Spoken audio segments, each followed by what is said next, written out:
Per altra banda, Mataró ha acollit aquest migdia l'Assemblea General Anual de l'Associació Catalana d'Executius, Directius i Empresaris. Una cita especial tenint en compte que l'entitat celebra el seu 25è aniversari.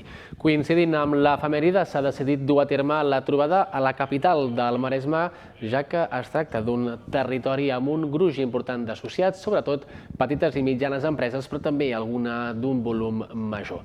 La reunió ha servit per fer balanç, però també per fer peticions a l'administració i fixar els reptes de futur de l'associació.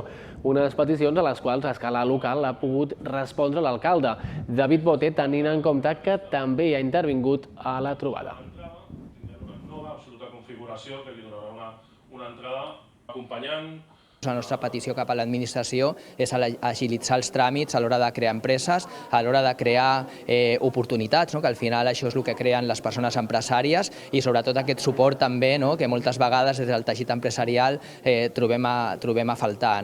Més visibilitat, ampliar més territori sobretot també, perquè crec que és important adaptar l'associació als nous temps, creiem que és important, les noves generacions han d'entendre la importància de l'associacionisme com a mitjà, per poder unir-nos i arribar a fer projectes i a fer pressió de cara al món polític. Creiem que és molt important i sobretot una associació més igualitària.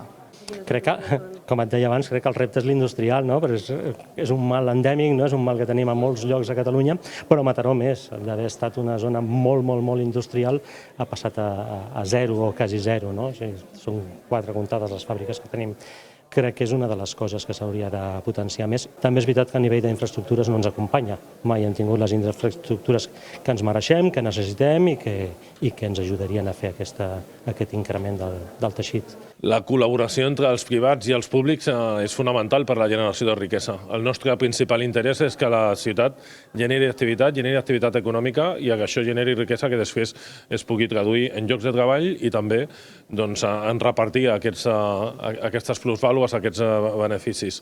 Per tant, això es fa des de la col·laboració, es fa des de l'impuls del sistema públic. Sabeu que tenim projectes públics importants com el Tecnocampus o l'economia de les cures, tota la nostra capitalitat en l'àmbit dels serveis, però també es fa amb aquesta col·laboració amb directius, amb empresaris, amb aquelles persones que vulguin invertir a la nostra ciutat o que la seva activitat està ubicada a Mataró.